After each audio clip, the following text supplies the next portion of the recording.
Hi అండి, welcome to my channel. బాగా వర్షాలు పడుతున్నాయి కదా, వేడివేడిగా ఏమైనా తింటే బాగుండు అనిపిస్తుంది. చాలా తక్కువ టైంలో చేయగలిగే ఈ కార్న్ పకోడాని ఎలా తయారు చేయాలో చూద్దాము. నేను ఇక్కడ 2 కార్న్లను తీసుకుని శుభ్రంగా ఒలిచి పక్కన పెట్టుకున్నాను. ఇది స్వీట్ కార్న్. మీకు కావాలి అనుకుంటే నార్మల్ కార్న్ అయినా వాడుకోవచ్చు, ఏదైనా పర్లేదు. ముందుగా ఒక మిక్సీ జార్ తీసుకొని దాంట్లో 2 పచ్చిమిరపకాయలు, చిన్న అల్లం ముక్క వేసి కొంచెం కార్న్ కూడా వేయాలి, మొత్తం వేయకూడదు, కొంచెం వేసేసి మిక్సీ చేసుకోవాలి. తర్వాత మిగిలిన కార్న్ కూడా వేసుకొని కొంచెం బరకగా మిక్సీ పట్టుకోవాలి. బరకగా పట్టడం వల్ల అక్కడక్కడ కార్న్ ఉండి నములుతుంటే మంచి టేస్ట్ వస్తుంది. కార్న్ తినడం ఇష్టం లేని వాళ్ళకి ఇలా చేసుకొని తినడం బెస్ట్.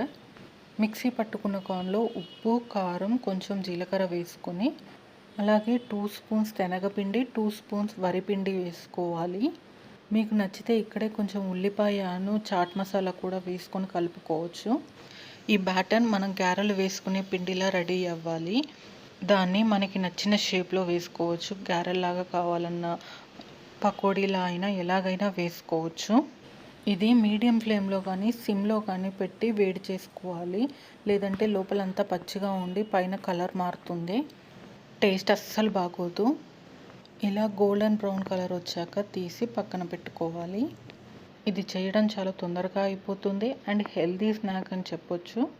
పిల్లలకైతే కొంచెం కచ్చప్ వేసిస్తే చాలా బాగా తింటారు. అయినా కార్న్తో ఏ స్నాక్ చేసినా టేస్టీగానే ఉంటుంది కదా.